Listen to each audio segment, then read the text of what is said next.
en el Evangelio según San Juan, capítulo 5, verso 16 en adelante. Y la tiene abierta porque vamos a revisar otros textos ahí. Hoy es un día muy especial. Lo que experimento en mi corazón y en mi espíritu que Dios está haciendo en medio nuestro algo poderoso, está revelando su palabra y está sanando corazones y cuerpos también esta mañana. Es la impresión que tengo en mi espíritu.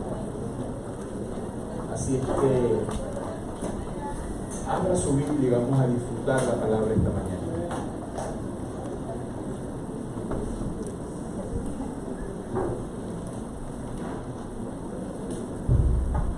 ¿Lo tienen? San Juan capítulo 5, a partir del verso 16 hasta el 23. Su servidor del primer verso, ustedes el siguiente, hasta terminar juntos en el 23. Oramos al Señor diciendo: Padre bueno, en el nombre de Jesús, gracias. Muchas gracias, Señor, por tu bondad, por tu amor. Muchas gracias por tu misericordia. Muchas gracias por tu presencia, por tu Espíritu Santo, por tu palabra. Y ahora que vamos a ella, que nos vamos a meter en ella, Señor, no queremos ser oidores olvidadizos, queremos ser hacedores de ella. Inclina nuestro corazón para la acción de tu palabra, para accionar tu palabra, para que nuestro corazón deje de ser desobediente y se convierta en un corazón obediente, Señor, a tu palabra. Porque tú quieres, tus planes son de bien y no de mal con nosotros. Declaramos en tu nombre, Señor, que somos buena tierra y daremos fruto para la gloria tuya. Revélanos a Jesús a través de tu palabra el día de hoy. Amén. Verso 16 del capítulo 5 del Evangelio según San Juan dice: y por esta causa los judíos perseguían a Jesús y procuraban matarle, porque hacía estas cosas en el día de reposo.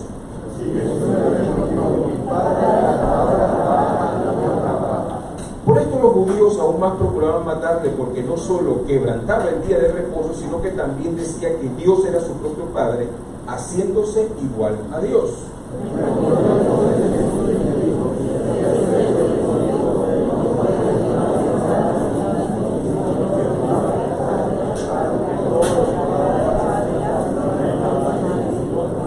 Porque el Padre ama al Hijo y le muestra todas las cosas que Él hace, y mayores obras que éstas les mostrará, de modo que vosotros os maravilléis.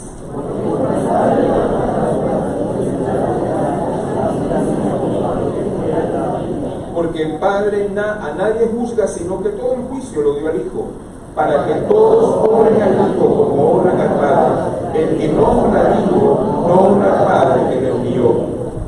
Vaya, tremenda cierre, ¿no? El que no honra al Hijo tampoco honra al Padre. Ok, ¿qué queremos revisar esta mañana? Hemos estado revisando en esta serie a qué enseña la Biblia acerca del ministerio de Jesús en este segundo año ministerial. La serie del mes pasado transcurrió en algunos elementos que caracterizaron el ministerio de Jesús en su primer año, y lo que estamos haciendo en este mes de marzo es mirar algunos elementos que caracterizaron el ministerio de Jesús en su segundo año. Algunos de estos elementos que caracterizaron a Jesús en su segundo año están contenidos en el Evangelio según San Juan. Si usted lee la Biblia, no como quien va a adivinar, alguna gente o algunos de nosotros en algún momento leemos la Biblia, la cerramos y decimos: Dios, háblame, y abrimos la Biblia, ponemos el dedo y leemos ahí. Hay que tener cuidado, tenga mucho cuidado con eso, porque vaya, de repente le sale aquel verso en donde, bueno, déjenme contar una experiencia personal más bien. Creo que algunos de ustedes ya la han escuchado, pero bueno, como yo soy el pastor, ustedes tienen paciencia conmigo. Estando hace 30 años, más de 30 años atrás, estudiando en el extranjero, estaba enamorado perdidamente de una chica que no es mi esposa hoy. La conocí después perdidamente y perdidamente me enamoré también. Los enamorados son unos perdidos, por eso no hay que hacerle caso a los enamorados. Ok, el punto era que la chica no me tiraba pelota, decían allá, no me daba bola. Y yo orando y dije, Señor, háblale, porque yo soy el hombre más. Y tenía la Biblia cerrada, digo, Señor, háblame. Abrí la Biblia, puse el dedo y encontré el texto en donde Dios le decía a Samuel, ¿por qué oras por Saúl? Deja de llorar y de pedir por eso, porque no te lo voy a dar. Y cerré la Biblia, me sequé las lágrimas, me parece que hasta ahí se acabó la tontería.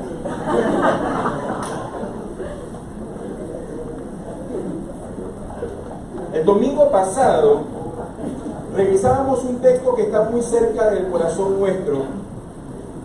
Por solo una expresión, Jesús le dijo a un grupo de pescadores, luego de haber trabajado toda la noche, que se subieran a la barca y que bogaran mar adentro, que subieran a la barca y que se movieran mar adentro. Esta expresión mar adentro es interesante por todo lo que ocurrió en la escena. Y explicábamos la semana anterior que el desafío que Dios tenía para estos hombres iba más allá de continuar siendo seguidores de Jesús.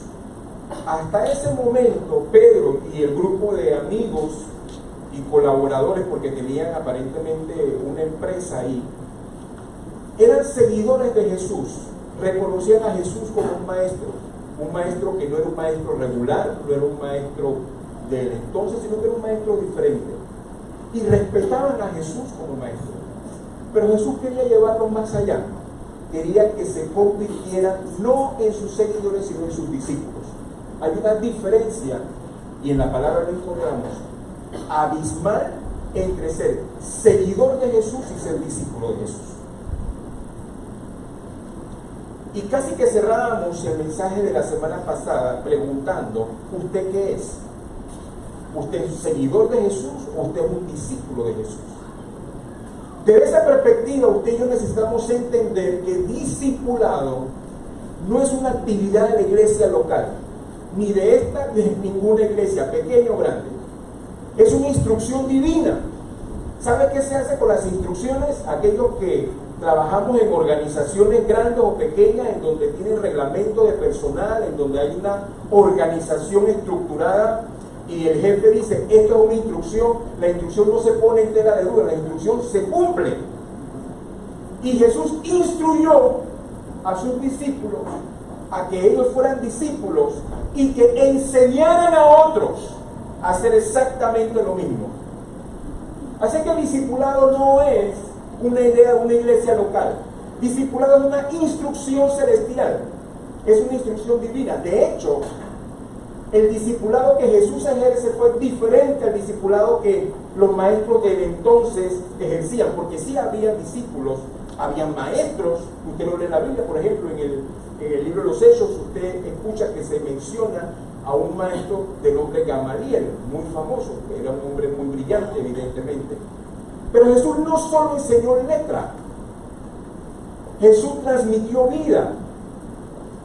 Y estuvieron con él. Si usted lee en el libro de Marcos, en el capítulo 5, dice que escogió a 12 hombres, eso lo vamos a ver más adelante, creo que en la próxima entrega, para que estuvieran con él y que fueran a predicar.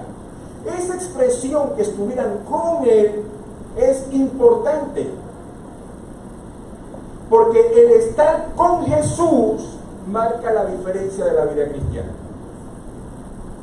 El estar con Jesús marca la diferencia de su vida y mi vida como hijos de Dios. Porque Dios no quiere hombres y mujeres que seamos utilities. No estamos aquí para hacer cosas. Las cosas que se le ocurre al pastor, las cosas que se le ocurre a la mesa pastoral, las cosas que se le ocurre a un líder de un ministerio particular. Estamos aquí para estar con Jesús, y producto de mi relación con Jesús, entonces paso a la obediencia, paso al obedecer. Este pasaje de hoy es muy interesante, y quiero que vuelva su mirada al verso 24, del capítulo 5 de Juan. Porque Jesús deja bien categorizado algo que ya había enseñado antes. Mire lo que dice: de cierto os digo que el que oye mi palabra y cree al que me envió, tiene vida eterna, y no vendrá a condenación, mas ha pasado de muerte a vida. Esto se asemeja mucho a lo que Mateo registra al final del Sermón de la Montaña. Al final del Sermón de la Montaña, Jesús dice: todos aquellos que vienen a mí y oyen mis palabras y las hacen, los compararé a ta. Pero el que no las obedece, el que no las hace, lo compararé a esto y a esto. Vuelva a la mirada, verso 24. De cierto os digo que el que oye mi palabra y cree, y esto es importante y quiero que ustedes y yo lo subrayemos: creer no es una actividad pasiva. Pensamos que creer, sí, yo creo. No, creer es activo. De hecho es un verbo. Y una de las cosas primarias que nos enseñan en la escuela es que los verbos son activos, acciones. Creer implica movimiento.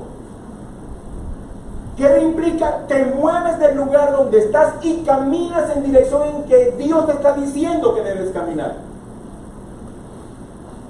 Porque nada hago con un creer pasivo: sí, Señor, yo creo, y no me muevo, nada va a suceder. Necesito moverme.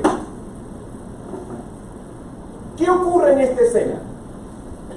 Si bien es cierto, el segundo año del ministerio de Jesús se caracteriza porque su fama iba creciendo cada vez más gente se acumulaba o se aglomeraba para poder escuchar al maestro. En los primeros versos de ese capítulo 5 hay una escena interesante. Hay un estanque de nombre Betesda. Betesda significa lugar de gracia o lugar de misericordia, en donde la gente enferma llegaba y esperaba, según la tradición popular, que un ángel moviera las aguas, y en ese momento que el ángel moviera las aguas, si el que estaba enfermo y se tiraba, quedaba sano. Evidentemente algo de eso había, porque el lugar estaba lleno. Y Jesús caminando en medio de ellos, recuerden que leímos hace un rato que dice que Jesús trabaja porque el Papá trabaja y no hace nada independiente de mi Padre. Verso 17: mi Padre hasta ahora trabaja y yo trabajo. Paréntesis: a Jesús no le gustan los vagos y las vagas. Cierro paréntesis. Así es que pasa por ahí, evidentemente, intencionalmente. Todo lo que encontramos en la palabra de Jesús es intencional. Jesús pasó por ahí, así como fue y lo hizo en Samaria. Era necesario pasar, y hay pasajes completos, lo puede leer, en donde Jesús pasaba en algún lugar. Así que se encuentra con este hombre y le echan la historia de que tiene 38 años, está tirado ahí. ¿Qué enfermedad tenía? No se sabe, pero era incapacitante porque estaba tirado. 38 años, está tirado. ¿Se puede imaginar 38 años estar tirado? Evidentemente, o suponemos más bien que evidentemente, de que alguien lo llevaba y lo traía. Lo llevaba en la mañana y lo recogía en la noche porque tenía que comer de algo. Y me imagino que lo tenían cerca del agua, porque 38 años, ¿cuánta gente no recibió sanidad en 38 años y estaba esperando su turno? Y no llegaba su turno, porque en el momento que las aguas se movían, ¿quién lo llevaba? Nadie lo podía tirar, ni siquiera le podían dar un empujón, que cayera ahí, como era sano, se levantaba. Nadie hacía eso siquiera. Y el hombre le dice a Jesús, luego que Jesús le pregunta: ¿y tú qué haces aquí? Y dice: no, es que tengo que irse. Y me encanta ese pasaje porque se parece mucho a nosotros. Le empezamos a echar la historia al Señor. No, que tú no sabes, con detalles, con lujo, con dosis de medicamentos. Hay gente que parece médico y se atreven a recetar también. El otro día llegué, no aquí, estaba en otro lado, y alguien le decía, una hermana le decía a otra: pero ¿por qué no te tomas tal cosa? A mí me sirvió. Lo venden en la farmacia y son de cuántos miligramos. Yo me la quedé viendo. No podía creer lo que yo estaba escuchando. Pero así somos los panameños. El hombre no dejó de hablar, no terminó de hablar, y Jesús le dijo: hay que subir una cosa, levántate, coge tu cama y vete. Y el hombre se levantó, y en eso que iba caminando con su cama a cuestas, se encuentra con los líderes religiosos y le preguntan: ¿tú qué haces llevando tu cama? Se dan cuenta que la escena no empezó cuando ellos lo vieron llevando su cama, la escena empezó antes, la escena empezó cuando él estaba tirado. ¿Usted sabe la alegría de ese hombre? Coger su cama y salir caminando. A mí no me importa si es sábado, si es domingo, si es jueves, qué día, no me importa. Tenía 38 años de estar tirado, y ese día Jesús lo levanta. ¿Qué me importa qué día es? Lo que importa es que Jesús me tocó. Y así somos, ¿no? Vemos el pedacito nada más. Y empezaron a cuestionarlo: ¿tú qué haces caminando los sábados? El sábado dice la ley que te voy a hablar. No, pregúntale a mí, pregúntale al que me sanó.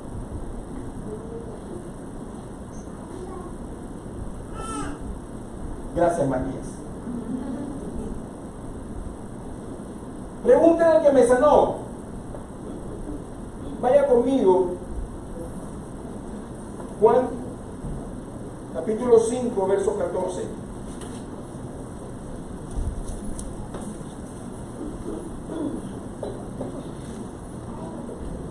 Dice: después le halló Jesús, le halló al enfermo en el templo, y le dijo: mira, ¿qué dice? Ha sido sanado, pero no pequen más. ¿Y qué sigue?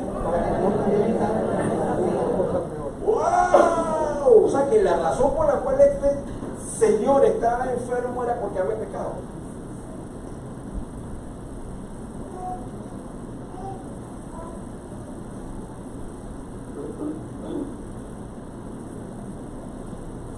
Hoy día hay algo de evidencia científica en donde relaciona los estados espirituales y emocionales con enfermedades físicas.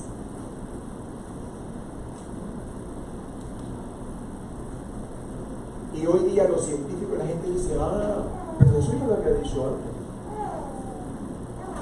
Dice él: no peques más, para que no te venga alguna cosa peor. Y este es un gran alto, amados. ¿Cómo está su y mi espiritualidad? ¿Cómo está su y mi relación con Dios? Es evidente que no toda enfermedad, y es importante aclararlo, no toda enfermedad es producto de pecado. En el caso de este hombre particular, evidentemente sí, por la expresión de Jesús.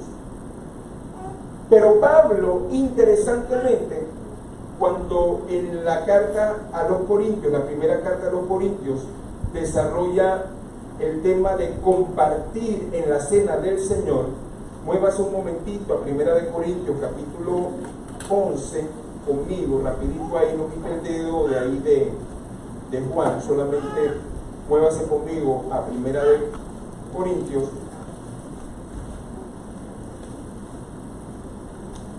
capítulo 11, versos 27 al 32,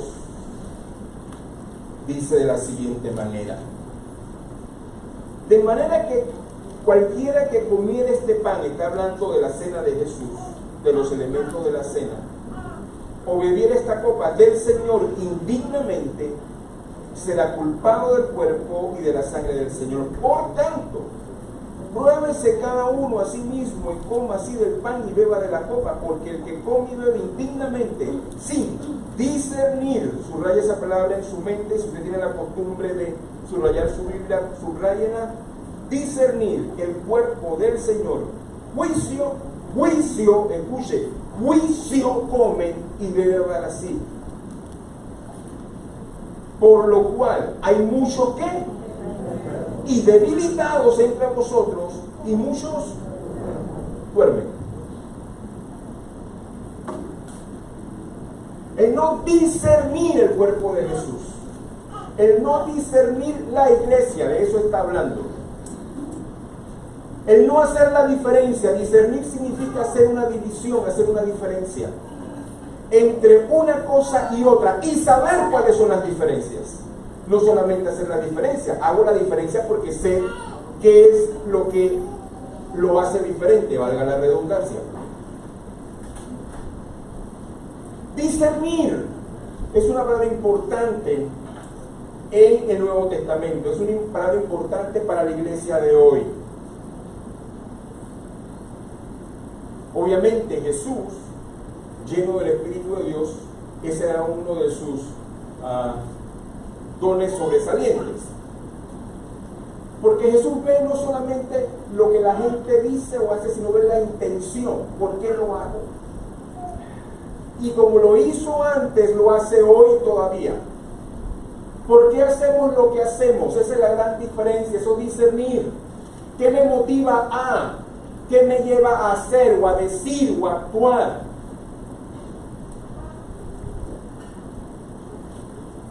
Este hombre estaba atrapado por 38 años, tirado en un lecho, enfermo. Y seguramente mucha gente pasó y dijo, ay, pobrecito. Pero el que oye y no cree, el que oye y no actúa, seguirá enfermo. Si usted oye, yo oigo la palabra y no actúa en vez de esa palabra, seguirá enfermo. Si no soy capaz de levantarme y actuar, porque el creer es activo. Si no soy capaz de pararme y decidir obedecer la palabra, seguiré estando en el mismo lugar, enfermo, tirado, esperando que alguien tenga misericordia de mí. Y nada va a ocurrir.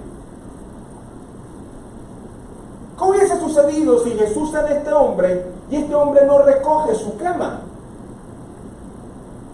Se hubiera quedado, quién sabe, el resto de su vida y hubiera muerto, hubiera recogido los huesos. Discernir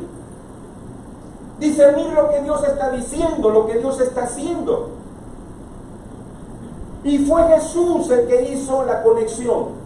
Le dijo a este hombre, no peques más para que no te venga algo peor.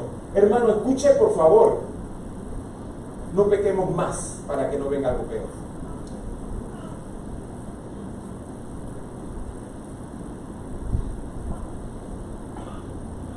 Hay una relación directa entre su y mi espiritualidad y mi salud física, mi salud emocional, mi salud espiritual. ¿Qué está sucediendo con usted? Debe revisar su espiritualidad. ¿Qué está sucediendo en su familia? Debemos revisar nuestra espiritualidad.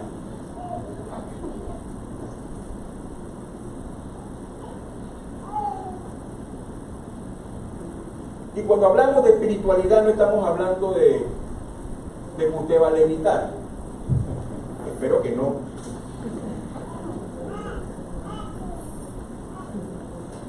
¿Cómo está su relación con Dios? Recuerda que decíamos hace un rato, refiriéndonos al llamado de Marcos, dice que los llamó para que estuvieran con Él y enviarlos a predicar. Esa expresión, estar con Él, implica su vida diaria.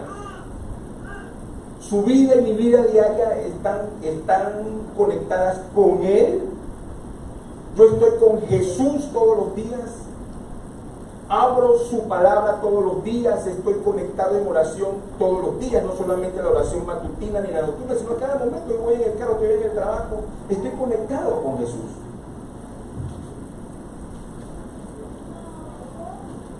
Revisemos eso, por favor. ¿Cómo está nuestra espiritualidad? Podemos discernirlo.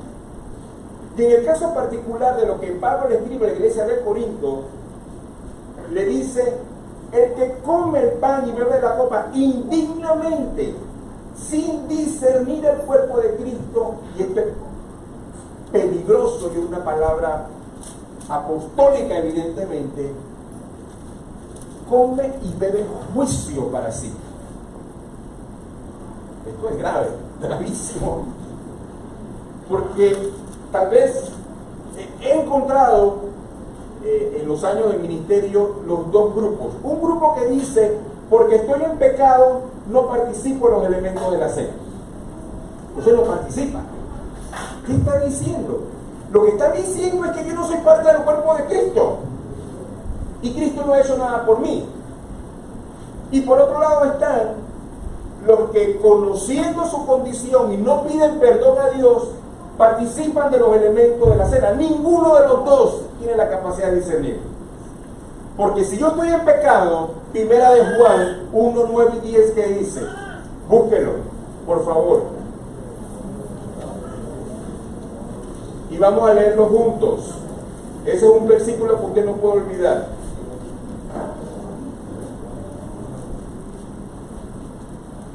Primera de Juan, versos 1 y 9. Versos 9 y 10, perdón.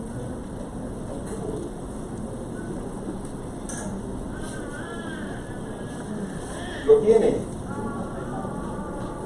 ¿Lo encontró? Léalo conmigo, versos 9 y 10 de 1 de Juan capítulo 1. Dice, si confesamos nuestros pecados, lea conmigo, si confesamos nuestros pecados, Él es fiel y justo para perdonar nuestros pecados y limpiarnos de toda maldad. Si decimos que no hemos pecado, lo hacemos a Él mentiroso y su palabra no está en nosotros. Para ambas cosas hay remedio. Viene el elemento de confesión. Señor, sí he pecado contra ti. Y dice, Él es fiel y justo para perdonar. El asunto es que no lo confesamos, nos quedamos guardados, nos quedamos callados. Si emocionalmente usted está afectado, revise su espiritualidad. Si físicamente está afectado, revise su espiritualidad. Si en su espíritu no tiene contentamiento porque es un hijo de Dios, revise su espiritualidad.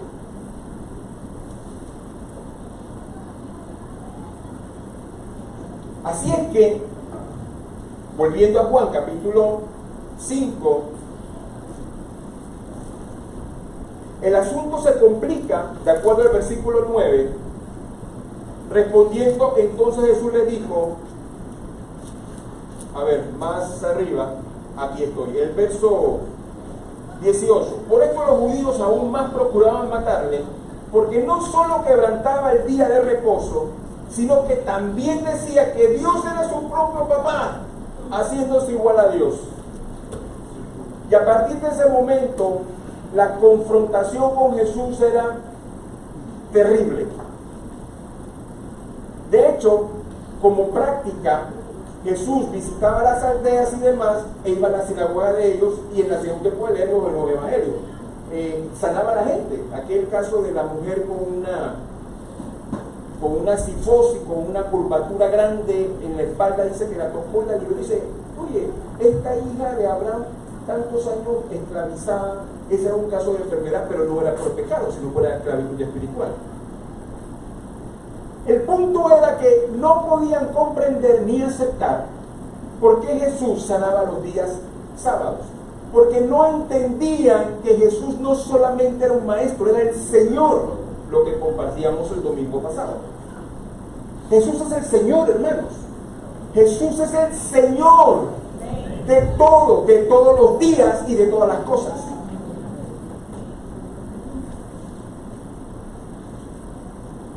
Así que la confrontación fue de frente. Lo interesante de esto, con lo que Jesús dice, verso 17, Jesús le respondió, mi Padre hasta ahora trabaja y yo trabajo, y saltamos al verso 19, de cierto os digo, no puede el Hijo hacer nada por sí mismo, sino lo que ve hacer al Padre, porque todo lo que el Padre hace, también lo hace el Hijo igualmente. Bendito sea Dios. Una interdependencia total. Jesús no estaba haciendo ministerio porque yo soy el Hijo de Dios, no. Jesús no hacía ministerio porque yo soy el Mesías, tampoco. Jesús hacía ministerio porque estaba conectado con el Padre. Lo que el Padre hacía, Jesús lo hacía. Lo que el Padre decía, Jesús lo decía. Lo que el Padre actuaba, Jesús actuaba. ¿Quiere un mejor ejemplo de unidad? Ahí lo tiene. Y pensaba en los padres naturales, nuestros hijos, ¿qué nos ven a hacer a nosotros? Nuestros hijos van a imitar lo que hacemos. tengamos cuidado de lo que hacemos. Porque de manera natural nuestros hijos imitan. Después cuando crecen empiezan a hacer la diferencia. Eso que hace mi papá y mi mamá no me gusta. Cuando yo sea grande tenga mi propia familia lo voy a hacer diferente. Pero terminan haciéndolo igual. Uno lo sabe, pero eso lo tiene que saber después. Pero tengamos cuidado, la influencia que ejercemos como padres. Sus hijos, nuestros hijos, nos imitan. Estoy viendo un par de abuelos por allá en esa esquina, los nietos también imitan a sus abuelos. La gente de influencia. Y yo sé de paso, mucho pecado generacional viene en esa dirección. Ven a sus padres a hacerlo, ven a sus abuelos a hacerlo, los padres lo hacen, los hijos lo hacen, los nietos lo hacen. Y oye, pero esto es generacional. Claro que lo es. Jesús comprendía con claridad, escuche esto por favor. Jesús comprendía con mucha claridad que no estaba aquí haciendo lo que quería hacer, lo que le venía a la mente, lo que le daba la gana hacer. Jesús estaba claro de la instrucción que había recibido del Padre y no hacía nada independiente de lo que sus padres le mostraran. Jesús no estaba preocupado, ni estaba buscando aplausos, ni que lo aceptaran. No estaba buscando votos.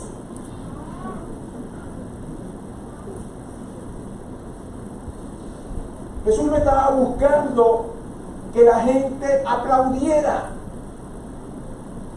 Jesús tenía claro cuál era la instrucción que había recibido del Padre. No estaba afanado por los aplausos, pero tampoco lo detenía la gente que tenía sus propios planes acerca de él. Porque dependía del Padre. Dependía totalmente del Padre. Lo que el Padre le mostraba, eso hacía. No estaba usurpando el poder al Padre. De hecho, lo leímos hace un rato y lo vamos a volver a ver en un momento.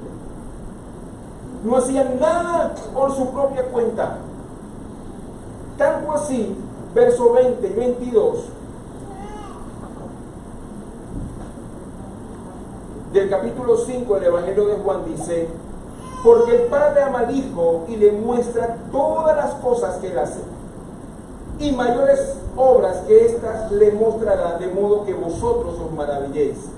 Porque como el Padre levanta a los muertos y les da vida, así también el Hijo, gloria a Dios, a los que quiere da vida. Aleluya, aleluya, aleluya. Dios es un Dios de vida. Escúcheme por favor, Dios es un Dios de vida y vida abundante. La pregunta es, ¿la estamos viviendo?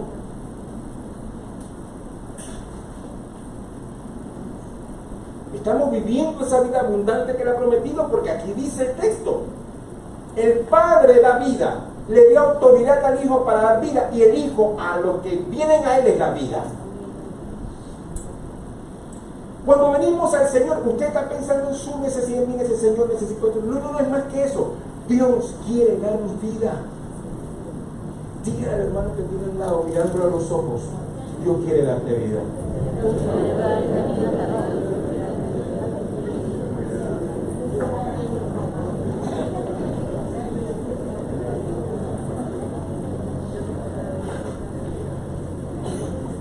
Esta experiencia de unidad es la que Jesús quiere que sus discípulos vivamos.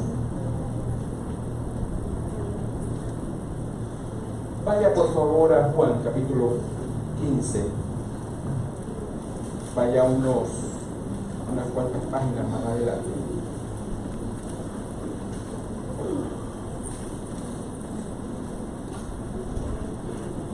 Los primeros 5 versos son interesantes y seguramente usted lo ha leído ya varias veces. Pero quiero que enfoque en el verso 5. Recuerden que estamos diciendo que Jesús comprendía en toda su extensión que Él y el Padre eran uno, así que Él no se disparaba a hacer cosas porque a él le venía a la cabeza, voy a hacer esto, me daba la gana, lo voy a hacer. No, había una conexión con el Padre. Mire lo que dice Juan 15:5. Yo soy la vid, vosotros los pámpanos. El que ¿qué? En mí y yo en él, este lleva mucho fruto, porque separado de mí nada podéis hacer. Tomamos ese texto y pensamos en términos ministeriales. No hay nada más alejado de la realidad que eso. Jesús no está pensando en términos ministeriales, ni le está diciendo a los discípulos es por el ministerio que hace. Es que nada significa nada. ¿Qué parte de nada a veces no entendemos? Raúl tiene una expresión que siempre me gustó y decía, ¿qué parte de no entendemos? ¿La N o la O? Esa la agregué yo, no lo decía eso, es un copyright. Pero ¿qué parte de nada no entendemos? ¿La N, la A, la D o la A? Porque la A primera es la misma igualita que la última. Separado de Jesús, nada, hermanos, escuchen, nada en su vida personal, nada en su vida laboral, nada en su vida familiar, nada en su vida comunitaria, nada en su vida ministerial podemos hacer para la gloria de Dios. Porque sí podemos hacer algo. Miren que esto es tan interesante, que Dios ha depositado en el ser humano la capacidad de hacer cosas. Y todos nosotros hacemos cosas.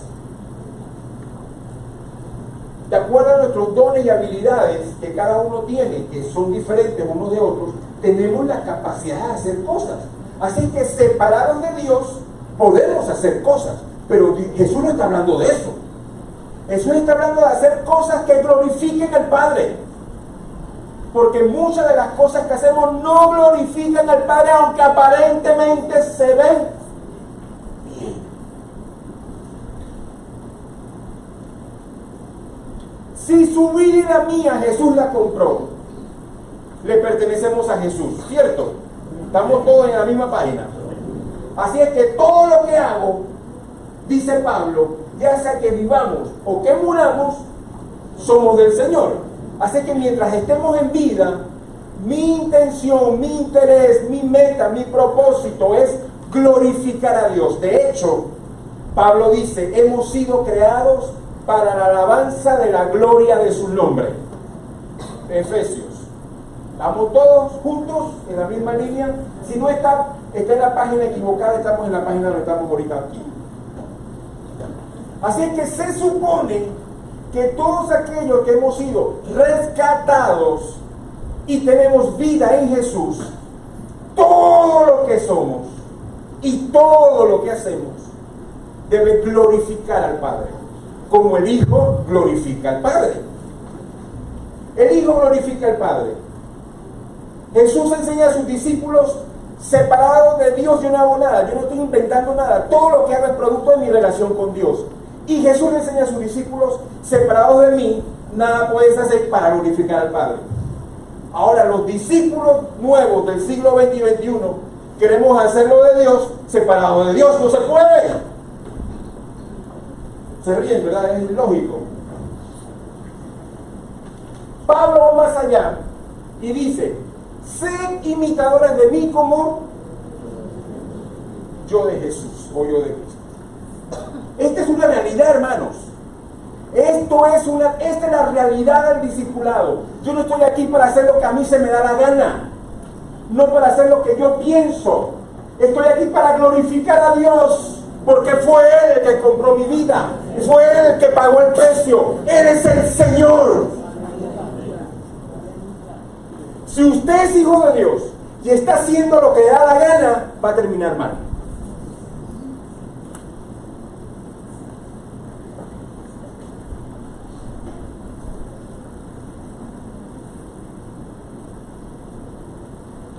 Separados de mí, nada pueden hacer que glorifique a Dios.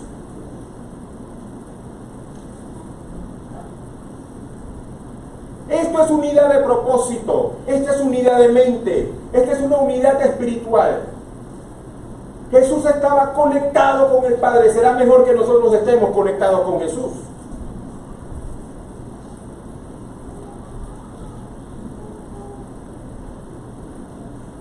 Jesús estaba conectado con el Padre. Será mejor que usted y yo estemos conectados con Jesús.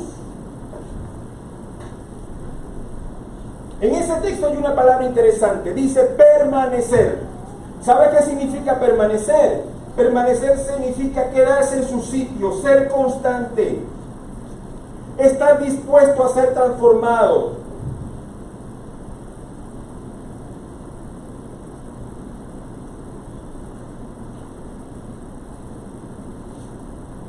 Cuando Jesús le pide a Pedro y a sus compañeros en la barca que entraran en la barca más adentro, en el mar, después de haber trabajado toda la noche,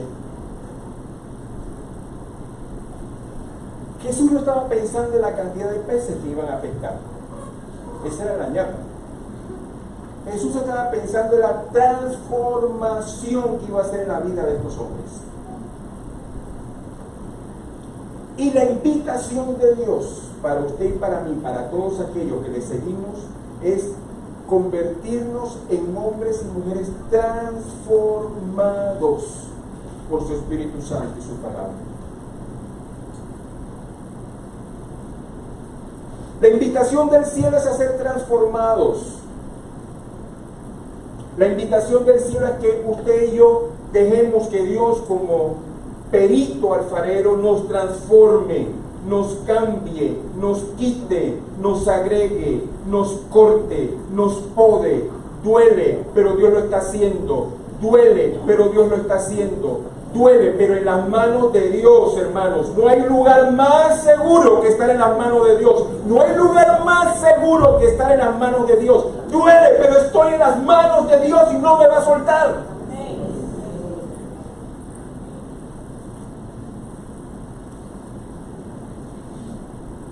Dios te desafía a que tú puedas vivir la misma experiencia de comunión y unidad. Por eso tú necesitas y yo necesito definir qué soy. ¿Soy un seguidor o soy un discípulo?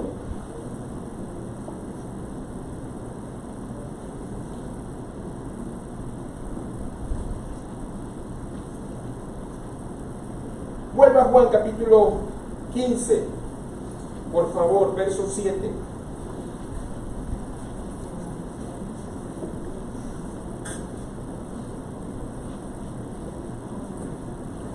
Y lea con cuidado conmigo lo que Jesús está diciendo a partir del verso 7 del capítulo 5 de Juan. ¿Lo tiene? Mire lo que dice Jesús. Si permanecéis en mí y mis palabras permanecen en vosotros, pedid todo lo que... Ahora, alto. La gente se queda ahí. Tu palabra dice que yo puedo pedir todo lo que yo quiero. Y la gente se dispara a pedir locuras. Porque está pensando que Dios está ahí para servirnos. Dios no está aquí para servirnos. Dios no está aquí para servirte. Tú y yo estamos aquí para servir al Señor. El que está sentado en el trono es Dios. Ubiquémonos, hermanos. Dios está sentado en el trono, nosotros estamos en el atrio.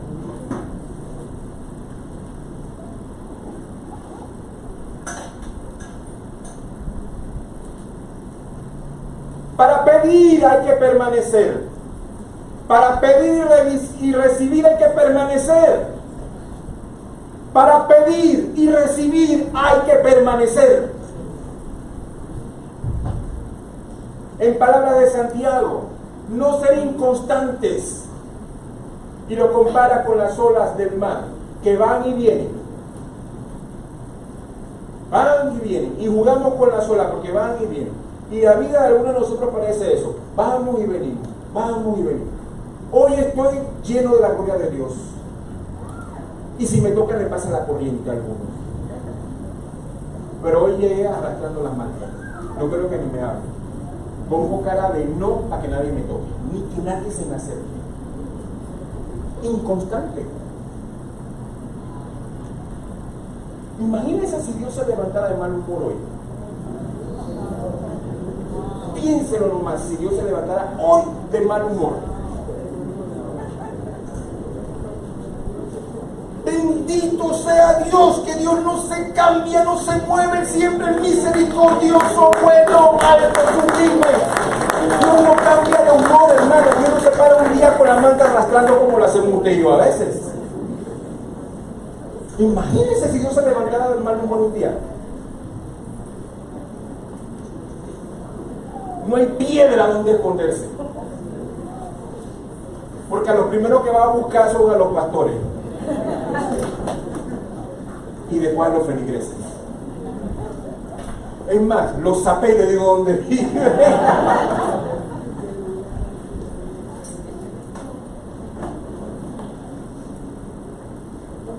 Estamos ahí en el 7, ¿sí? Si permanecéis en mí, mis palabras permanecen en vosotros, pedid todo lo que queráis y os será hecho. En esto es glorificado mi Padre. ¿En qué? Se supone que aquellos que permanecen no solamente piden, sino que llevan fruto. Preguntémonos, ¿estamos llevando fruto? Sí, yo tengo unos palos de mango en el patio, no estamos hablando de eso. Y seáis, así que, ¿qué dice, hermano? Vuelva a la palabra, clave los ojos en la palabra. Yo creo que usted salga esta mañana de este lugar entendido que después de hoy usted tiene una responsabilidad directa con Dios. Bueno, siempre ha sido así, quiero que sepan. Pero después de hoy no hay excusa alguna. ¿Usted qué es? ¿Usted es seguidor? ¿Usted es discípulo de Jesús?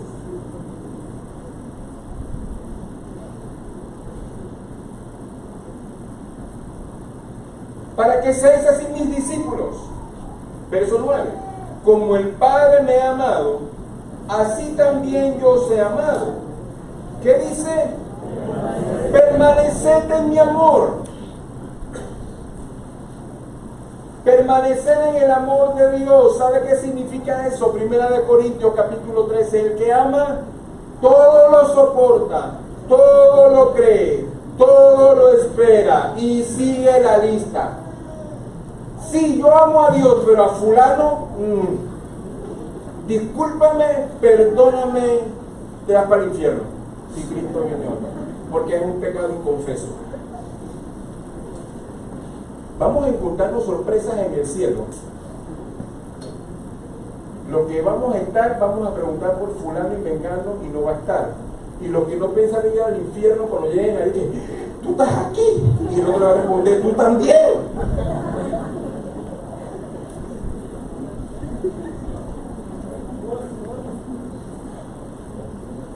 Permaneced en mi amor.